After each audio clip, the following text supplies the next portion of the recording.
This is CBC Vancouver News.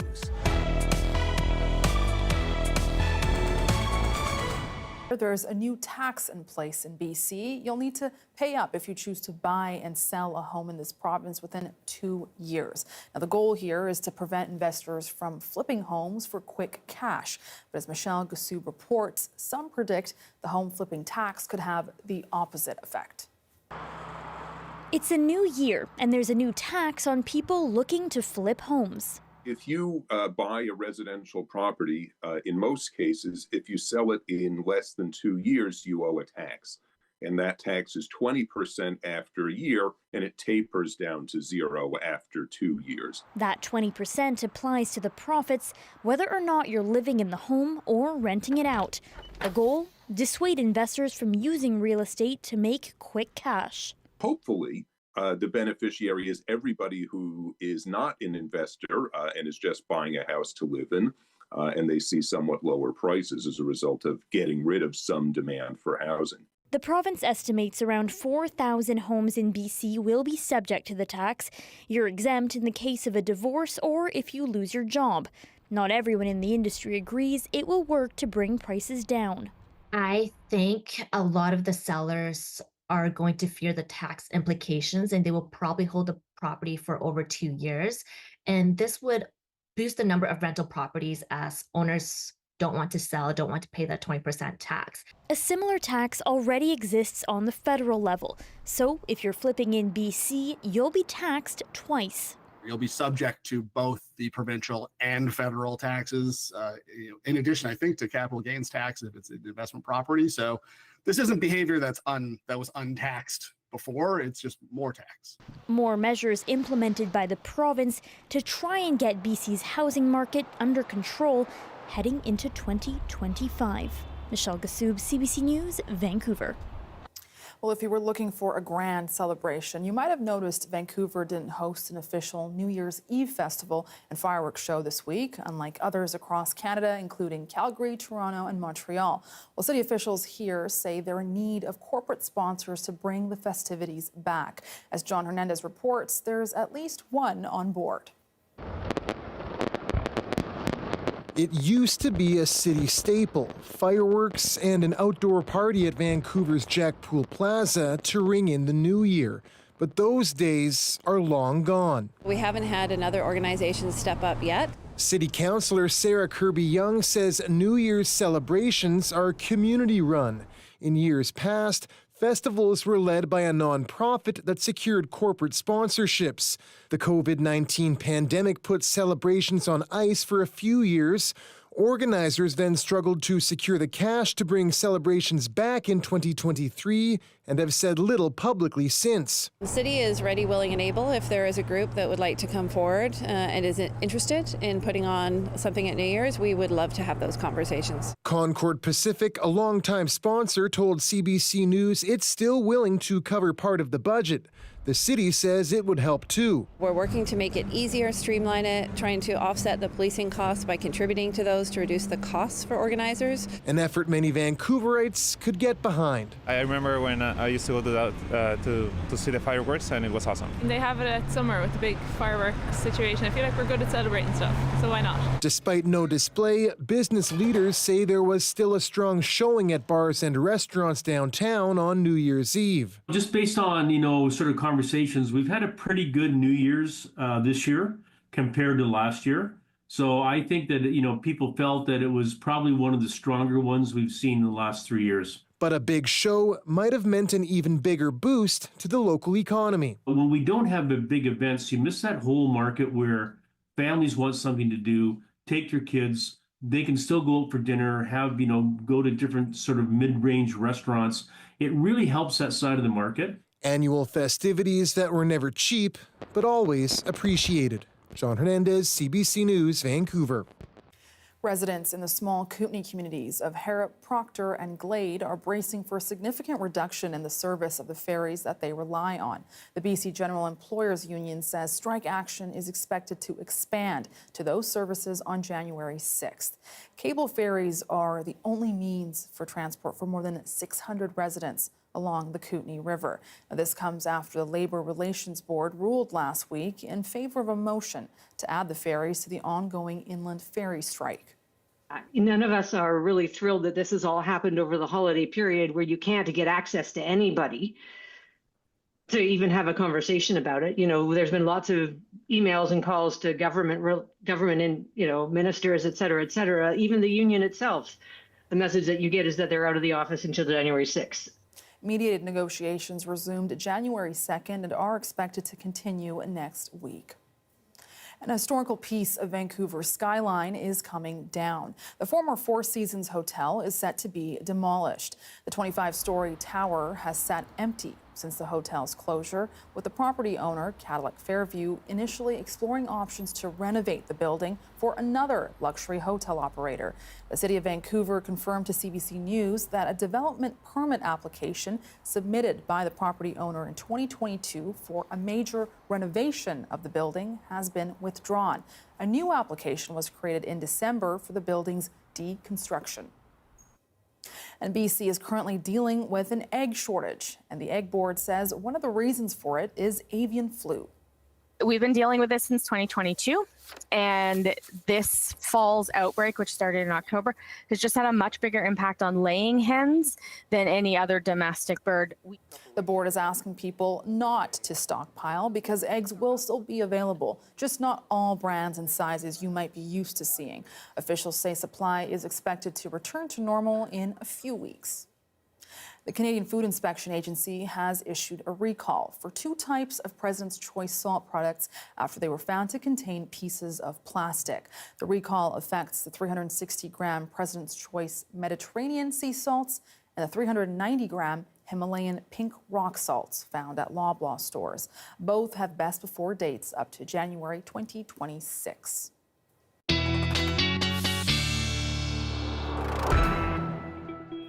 And Stephanie Hungerford joins us now with a first look at the weather. Stephanie, it's been soggy.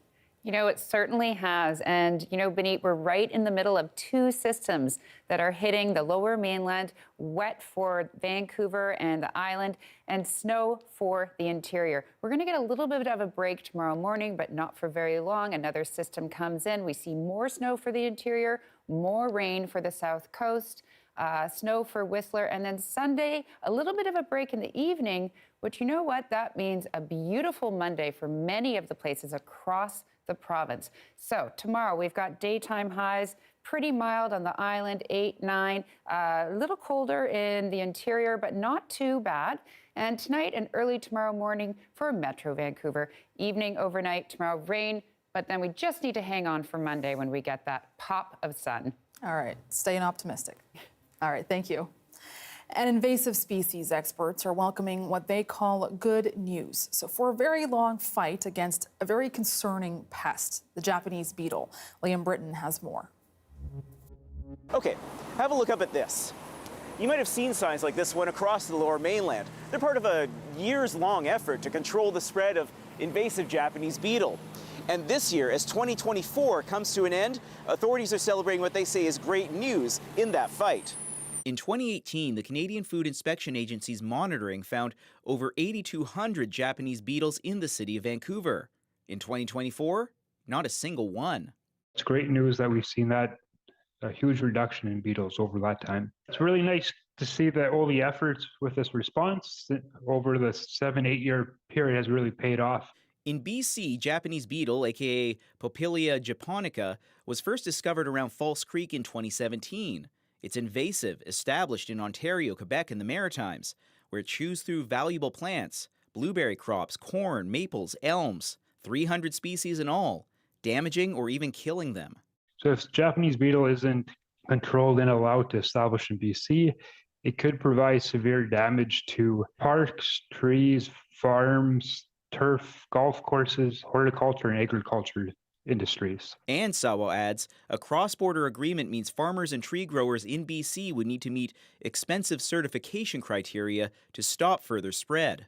So it would have a huge monetary cost to the industry to meet those requirements. To reduce the chance of that happening, the CFIA has had rules for several years to stop people moving plant material that may contain beetles or larvae from the so-called regulated areas. Authorities urge anyone who thinks they see the beetles or their damage to call the CFIA. They've also hung traps to find where beetles are hiding out, and once found, larvicide can be sprayed. Despite success in Vancouver, the beetles were spotted in other cities in 2024, although generally in lower numbers. In Kamloops, though, the first ever beetle detections were noted. Traps snared 11 of them. Those weren't a happy find. Gail Wallen heads up the Invasive Species Council of BC. She and Sawa say work is underway to understand the beetle situation in the interior city. When we see the numbers in contained and coming down in numbers, that's what you want to see. And that's a normal practice when you're tackling an invasive species. You have to look for them first, you have to find them, and then usually there's way more of them than what you expected. Now, she says the lesson out of Vancouver's success for other cities is that it took landowners and different levels of government all working together to squash these bugs. Liam Britton, CBC News, Vancouver.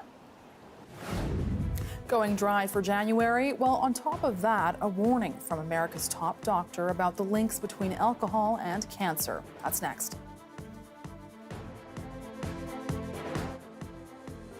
I think it's important to give a human face to the stories that we hear every day, the people that they affect. And I think talking to those people is what really gives us the true sense of the impact of the stories that we're hearing.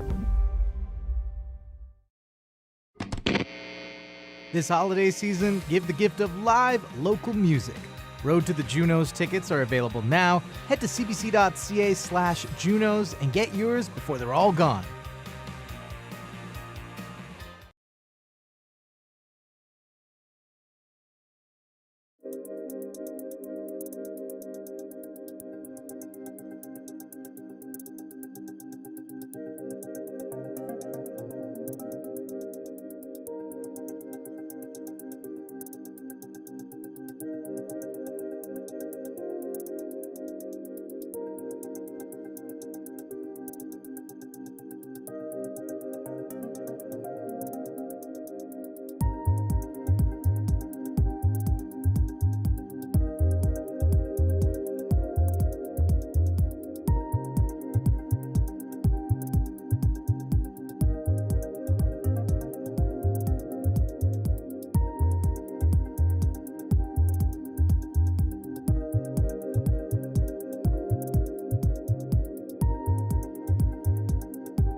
A new UBC study suggests Canadian wildfire seasons are becoming longer and more unpredictable. Researchers found over the past 40 years, high-risk conditions are happening in summer, but also in the spring and fall. They say more focus is needed on prevention, like reducing dry fuels on the ground. 2024, we worked together in partnership with First Nations to do nearly 50 prescribed burns, cultural burns. Those are making sure that we're understanding the land base, taking an approach around reconciliation, working with First Nations to ensure that these burns are done in a way that that heals the land and prepares the land. Parmar says he's meeting BC Wildfire Service staff in Prince George next week to discuss preparations for the year ahead.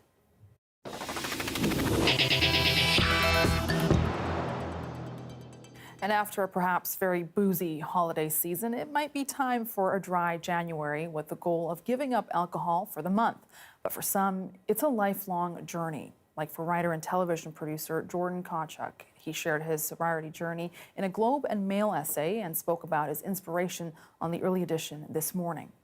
For people like me that are wired differently, unfortunately, dry January, I don't know, it just reminds me that this is a lifelong journey for me. And that essay got a lot of wonderful response from people all over the country that I didn't know, telling me about their experiences and their family members' experiences. And it was just wonderful, yeah. Kachuk's essay became one of the Globe's top 5 most read essays of 2024. And America's top doctor is sounding the alarm over alcohol use and cancer risk. The U.S. Surgeon General says there's a direct link between alcohol consumption and at least 7 types of cancer. And as Vanessa Lee tells us, he wants to put tobacco-like warning labels on booze. A call from the United States' top doctor. It's time for cancer warning labels on alcohol. When a Surgeon General sends such a message, it can be very important. I'm hoping this will have the same change that we saw with tobacco in 1964. A growing body of research has linked drinking to 7 types of cancer, including breast and colorectal, and that even moderate drinking increases risk. In Canada, advocates say warning labels are long overdue. Senator Patrick Brazeau, who will soon be celebrating his 5th year of sobriety, introduced a bill in 2022 to add mandatory warnings on all alcohol products. I was one of Canadians who was not aware that there was a causal link between alcohol consumption and cancer. And so given my personal experience, I'm just trying to give back. The alcohol industry has argued such labels are unnecessary and costly. The Canadian Cancer Society disagrees. 40% of Canadians are not aware that there's a link between alcohol and cancer risk. Canadians have the right to clear and accessible information about the health and safety of the products that they buy. In 2017, researchers put these bright warning stickers on bottles and cans at the White Horse liquor store to see if people would cut back on their drinking. The study is cited in the Surgeon General's report as evidence labels do work. Alcohol warning labels can increase consumer awareness of the link between alcohol and cancer, as well as awareness of low-risk drinking guidance, and can also reduce alcohol consumption. In the U.S., the decision to update the current warning label will be made by Congress.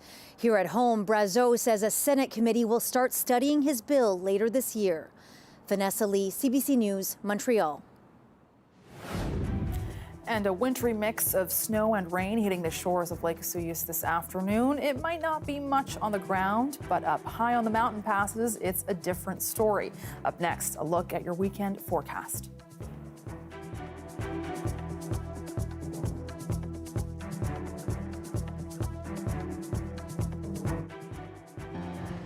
I'm Stephen Quinn, and I love living here in Vancouver, BC.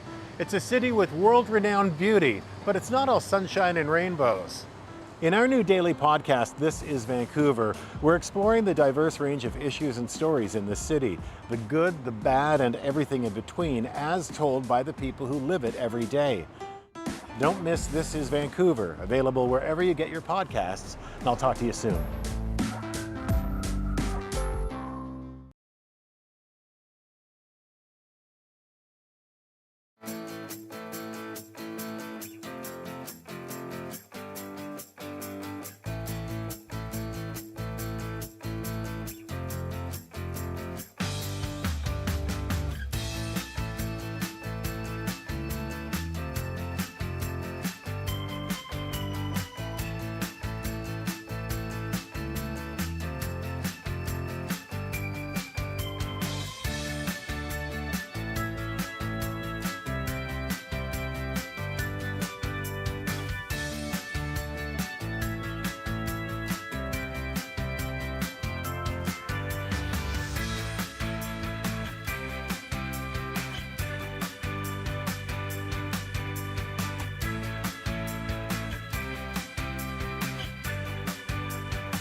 With the holidays winding down, the spotlight is coming back on a turbulent time for Liberal leadership.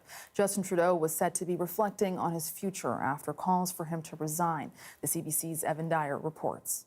Merry Christmas, everyone. A week ago, Prime Minister Justin Trudeau went on vacation skiing in British Columbia. Last night, he returned to Ottawa, emerging briefly today to sign a book of condolence for former President Jimmy Carter at the U.S. Embassy. But he still has given no indication of whether he'll respond to the calls from within his own party to step aside. It's been a long time since Chrystia Freeland stepped down. It's been a long time since Donald Trump's been elected. It's been a long time since that tweet about the 25% tariffs. The Prime Minister has been exceedingly quiet. Yesterday, former Cabinet Minister Marco Mendicino became the latest Liberal to announce he won't be running again. In a letter explaining his decision, he thanked a number of people, but as with some other departing Liberals, Justin Trudeau wasn't one of them. Today, the caucus chair of the Liberal Party held a virtual meeting with regional caucus chairs.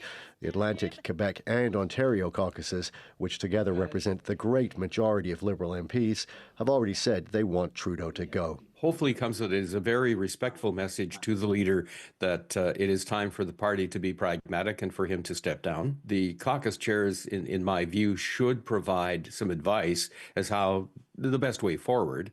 And so, of course, my advice would be prorogue, resign, and then, have a leadership process that puts us in solid, a solid position to govern the country and look after our relationship with the United States. When you're told that change is coming and that you're being listened to, and then the change doesn't come and it doesn't appear that you were listened to, and then at the same time, Canadians are sending you a message through polls that they're not happy with you, and yet no change happens. The latest poll from Angus Reid shows new lows in vote intentions and approval ratings for both the Liberal Party and Justin Trudeau. It also suggests that among those generally considered frontrunners to replace him, it's Chrystia Freeland and not Mark Carney, who has the greatest potential to draw disenchanted voters back into the Liberal fold. Evan Dyer, CBC News, Ottawa. And in New Orleans, tourists are returning to Bourbon Street. It was the scene of a deadly rampage just a few nights ago. 14 people died after a man drove a pickup truck through a New Year's crowd.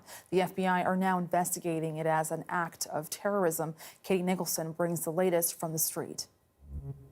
It may be hard to believe, but this is the area where in those early hours on January 1st, that white truck crashed into a piece of heavy machinery and a police shootout happened, which ultimately killed the suspect. Today, it's very much business as usual, and it was extremely busy last night as the street reopened ahead of what is expected to be yet another business as usual weekend here on Bourbon Street. But despite all this revelry, there are serious questions still being asked about why Bourbon Street isn't more secure. That should have been a number one priority. I feel like Bourbon Street shouldn't have cars coming down at all during the daytime, especially with everything going on, the Sugar Bowl, New Year's Eve. It should be in place that, I know the barricade was there, but you should have done a little extra measures for that, in my opinion. Despite that, he's resolute. He won't be afraid. You can never live in fear. That's always my motto. The French Quarter is like kind of a big pirate city. Last night, the FBI released more images of the suspect, Shamsuddin Jabbar, asking people with information to come forward. CNN also released this video from a doorbell camera of Jabbar apparently loading materials into his truck before the attack. Investigators confirmed they found 2 homemade bombs concealed in coolers in the French Quarter, which have been rendered safe. But most of the investigation has now shifted to Texas, where the suspect was born and raised, as police try to figure out how he became radicalized to the point that he would commit a terror attack in the name of ISIS on Bourbon Street. Katie Nicholson, CBC News, New Orleans. Meanwhile, in South Korea, investigators tried and failed to detain the country's leader. Officials were forced to retreat after a tense standoff against armed guards and angry protesters. As Cameron McIntosh shows us, the latest confrontation that makes South Korea's political future even more uncertain. Inside the presidential compound in Seoul, police and anti-corruption officials trying to arrest embattled South Korean President Yoon Suk-yeol, only to be blocked by security and military. A standoff that would last 6 hours while hundreds of Yoon supporters gathered outside the gates. If they come again, I will come again, and I will stop them. By early afternoon, authorities called it off, citing safety, but the warrant for Yoon remains active. Yoon is suspended and under investigation for abuse of power and inciting an insurrection after briefly imposing martial law last month after his party lost an election rendering him a lame duck president. So far, he's ignoring summons to answer questions. He was now on potentially his second attempt to undermine the legal order in South Korea. Yoon is deeply unpopular. While there is some consensus declaring martial law was wrong, how to deal with it is splitting the country. It's the battle of how to hold him accountable and what processes, what legal processes, which investigative processes to do that under. All as South Korea's constitutional court is holding impeachment proceedings. While many would like to see Yoon behind bars, arrest and imprison reads that placard, others see the charges as politically motivated. Some adopting Stop the Steal slogans popularized by U.S. President-elect Donald Trump. I think President Trump would weigh in that impeachment is not right, says this woman. All of it undermining South Korea's democracy, says Mendez. What we are seeing now, yet again, is a form of autocracy and potential worse. The arrest warrant expires on Monday. It's unclear whether authorities will attempt to arrest Yoon again this weekend as South Korea's politics plunge deeper into disarray. Cameron McIntosh, CBC News, Winnipeg. It turns out your iPhone really was listening to your conversations. Apple has agreed to settle a class action lawsuit that alleges Siri eavesdrops on you. Coming up, details on the allegations and who might be entitled to a payout.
may have suspected that your devices are listening in on conversations. Well, now Apple has agreed to settle a class action lawsuit that accuses the company's virtual assistant Siri of eavesdropping. The proposed settlement was filed Tuesday in a California federal court and would resolve a 5-year-old suit. CBC's Scott Peterson has the details. Apple has settled for $95 million in a lawsuit that accuses Apple of allowing Siri to record conversations and then to share those conversations with advertisers from September 2014 to the end of last year. And that $95 million is just a sliver of what Apple has made since 2014, for example, making $750 billion profit since then. And so that represents, if doing the math, about 9 hours of profit for Apple. Now, legal analysts say that that settlement is a bargain. Now, by settling, it allows Apple to not admit any guilt whatsoever, also avoiding the publicity of a trial, avoiding bigger charges, potentially, of wiretapping or breaking privacy laws, which is a much bigger fine, representing over $1.5 billion. So this is expected to be finalized in court in February if the judge does accept that settlement by Apple. And it also goes against the CEO, Tim Cook, and his pledge for consumer privacy, saying, quote, that consumer privacy is a fundamental human right. Now, Apple is not alone on this. Google and their voice messaging database also is being accused of listening in on private conversations. And with the advent of AI infecting everything from Siri to all kinds of voice activations, there's a lot of worry by skeptics out there that this is not the last we're going to hear about these privacy issues. Scott Peterson, CBC News, Toronto. Well, one of the questions behind Canada's severe housing shortage and affordability crisis is, how do you speed up construction?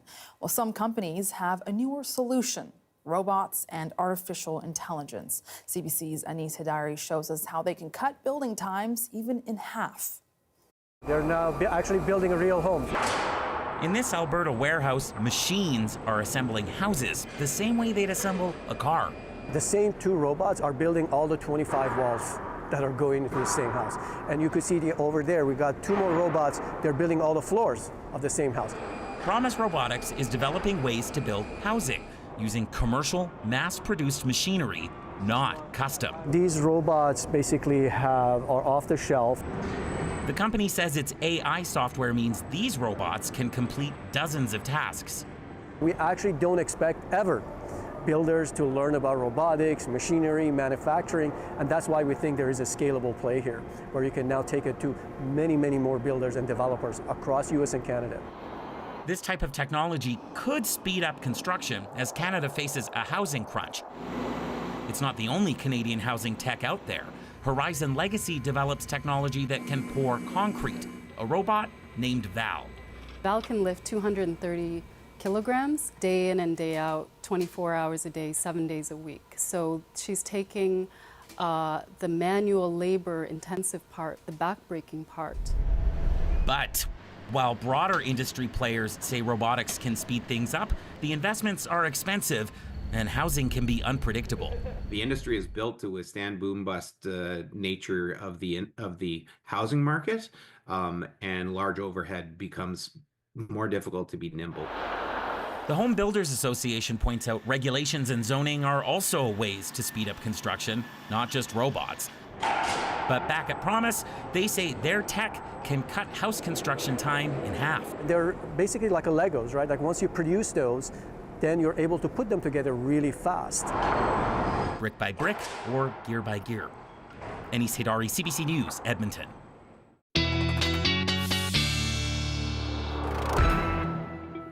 All right, let's take another look at your BC-wide weather forecast. Stephanie Hungerford joins us now.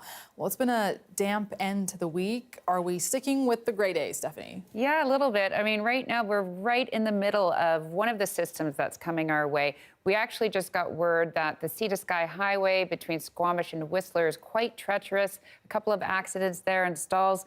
We're going to get a little bit of a break tomorrow morning around 8. But then again, tomorrow evening, Saturday, another system moves in. So we've got Lots of rain for the south coast, snow for the interior, the Kootenays, pretty cold up north as well. But you can see on Monday, it's going to be a beautiful day, mostly across the province. And then Tuesday, another system moves in.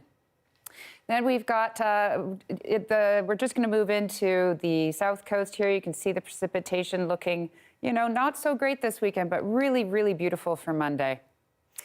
And then we've got here tomorrow, we've got daytime highs of -1 in Whistler, 8 in Victoria, very, very cold up north.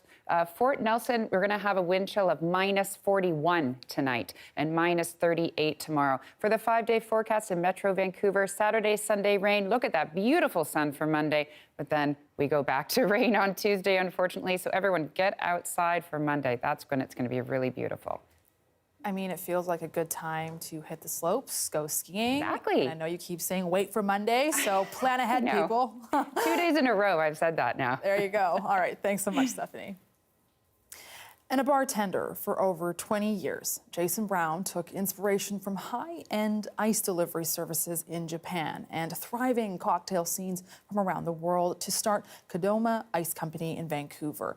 Now he creates crystal clear and sharp ice cubes that make for a stunning addition to cocktails. Take a look. Perfect ice cube. It's going to be a cube that's perfectly symmetrical. The edges are going to be super sharp and clean, as are the corners as well. And you'll be able to lift that ice cube up to the light and you'll be able to see all the way through it perfectly. It's like glass. If I remember correctly, I don't know where along the drawing, but it like just takes the blocks out of the machines and I think puts it on a conveyor belt, and it's just like an automated process, I guess. So he pretty much is trying to make our jobs obsolete. He's like 6 years old.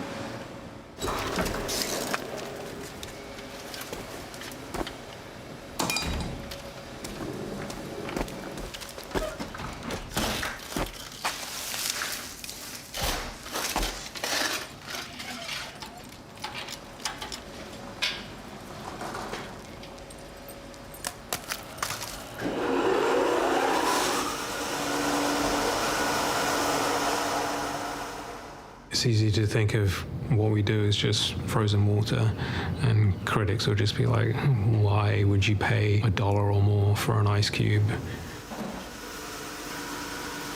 Comparable to a chef, like every chef that's creating a new dish is looking for the best ingredients that they can possibly get. It's the same with a cocktail. So bartenders these days, especially at a higher level of bartending, and those guys are looking for every ingredient to be the best that it can be.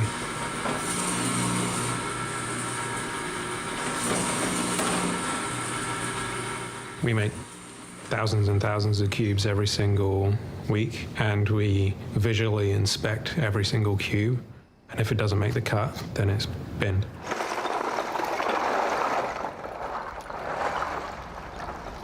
There was a period, the latter part of my bartending career, where if you asked me for a mojito after 10 o'clock, you were going to get a glass of hate. But I would never make that drink to any less of a standard that I thought it should be. Like, it was always the best drink that it was going to be. You know, I think that's a very Japanese mentality in terms of striving for perfection and excellence.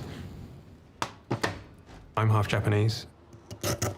Japan is a place that the word artisanal really resonates. By that, I mean people who work their whole lives in one trade. It's the same thing, like I'd never compromise on the product that I'm making because it has to go out to the customer and for them to like pick it up and be like, oh, this is perfect.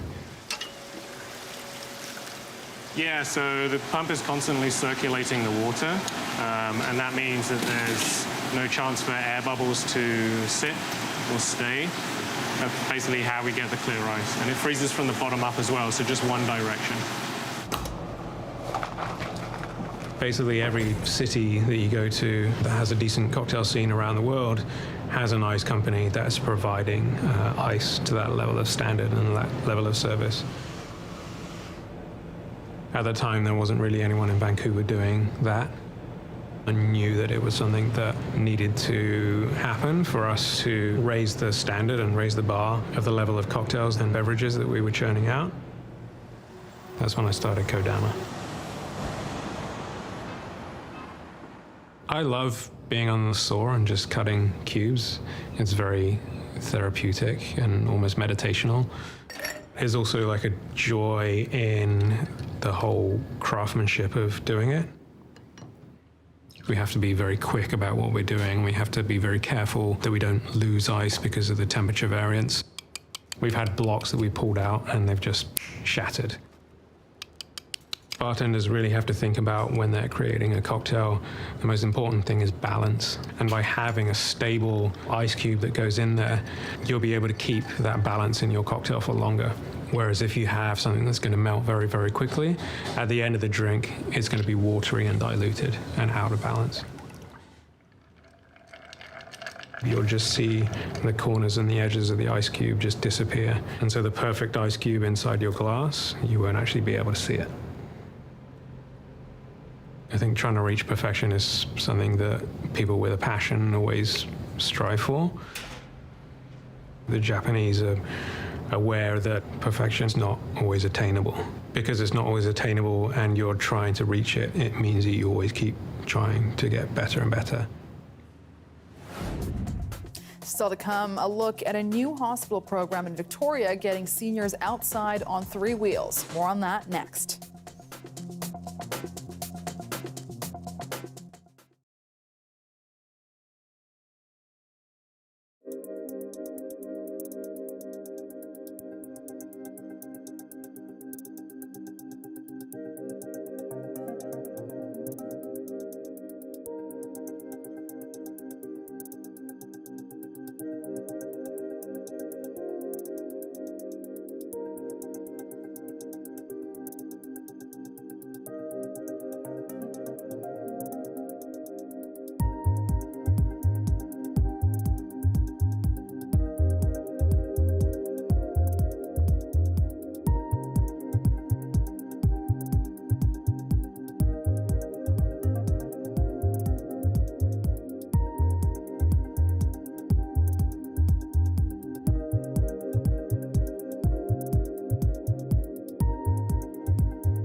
Hi, I'm Amy Bell, and here's what's in your CBC Vancouver inbox.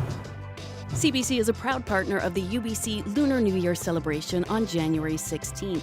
It's a special evening with CBC guest host Margaret Gallagher. Tickets at give.ubc.ca. And the CBC concert series Road to the Junos is heading to Vancouver. The 5-night series kicks off January 26th at the Pearl. Get tickets at cbc.ca/Junos before they're all gone.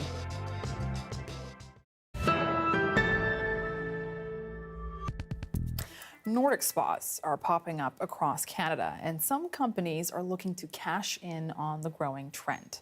Paula Duhacek shows us why many are taking the plunge. For customers at Calgary's newest Nordic spa, the freezing cold shower is just part of the fun. It's refreshing, especially when you're just coming out of the sauna. The contrast between hot and cold is thought to reduce stress and boost circulation. Owner Bryce Weeks says there's lots of demand from customers hoping to feel healthier. The wellness industry as a whole and the health and wellness industry is growing exponentially. The first Nordic spas in this country opened in Quebec around 2 decades ago. Since then, the model has made its way east and west. 6 new destination spas opened in 2022 alone. One popular spot in Western Canada is this Nordic spa in Kananaskis, Alberta. We didn't expect the demand that it had. You know, it's outstripped our initial expectations, that's for certain. He says it's not unusual to get a few hundred customers a day. I think we've been here for, 15 minutes, I think, so far, and I'm already convinced, so we'll be back again for sure. For Nordic spa owners, it can be an appealing business model. Passes often start at around $100 a day, and experts say compared to a traditional spa, companies can also save money on labor. You don't necessarily need the employees to pamper people. You have a physical product that allows them to pamper themselves. But building that product can be met with pushback. There's a planned Nordic spa at Ontario Place in Toronto. Advocates there say it's a bad use of the property.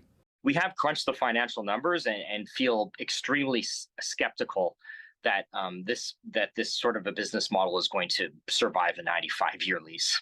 The company behind the project disagrees and says there's plenty of research to support the plan. Back in Alberta, other businesses say they're also optimistic. We're looking to expand our Nordic spa business, both in Canada, and in the United States. As life gets more stressful, they see a future in the business of relaxation. Paula Duhacek, CBC News, Kananaskis, Alberta. Could definitely use that. Yeah. And in Victoria, Mount St. Mary's Hospital is helping seniors get out into the world and breathe a little more fresh air on 3 wheels. Take a look. You know what else we're going to see in the park other than peacocks? What? We're going to see some goats. Goats? The program's known as Cycling Without Age. Is all run by volunteers to take elderly people out cycling in the community with the goal of cycling slowly, creating friendship and creating stories, and the experience of placing people who are in long-term care or homebound onto a bike and taking them out through a city and through the trails and in nature is a real opening experience for them. So it's freedom for them, and it helps them relive some of their memories of childhood. Well, I used to come down on my bike. There's 2 seats on these bikes, and so we place volunteer companions with them or family members, and anyone that has an opportunity to sit beside a resident or a passenger, they get to experience a different kind of visit. And if it's a family member in particular, they're now outdoors in nature with their family member. So it brings variety to that special visit with the family.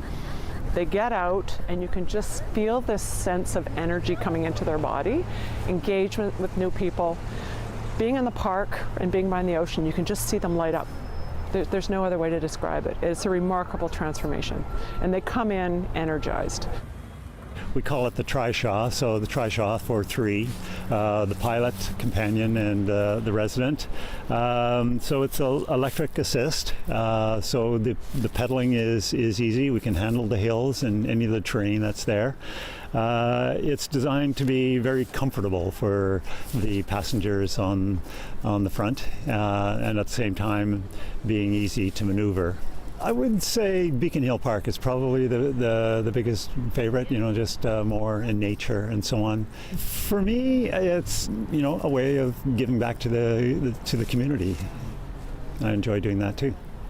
We run these rides all year, and they will be bundled up, and then they come back and they are so joyful that they got out. And as Christmas comes to an end and the new year starts, we look back at some celestial events of 2024. The aurora was alive with solar flares lighting up the sky many times throughout the year. People in Alberta also caught a glimpse of a bright fireball in November when a meteor sailed across the morning sky. Fragments mostly landing in the Whitefish area just south of the border. And another event, the largest rocket blasted off from this past year from Texas. And it may be too late now to look under the Christmas tree unless the tree itself is a treat.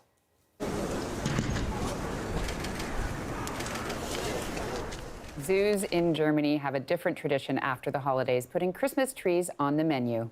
Now, apart from being tasty, they're also good for scratching those hard-to-reach places. And it's not just elephants and reindeer tucking into these holiday leftovers. Even giraffes appear to be enjoying the upcycled trees. For the safety of the animals, the zoo only accepts unsold organic trees directly from sellers. I mean, who needs a brush? It's true. When you got trees, right? We could try it. Yeah, I could.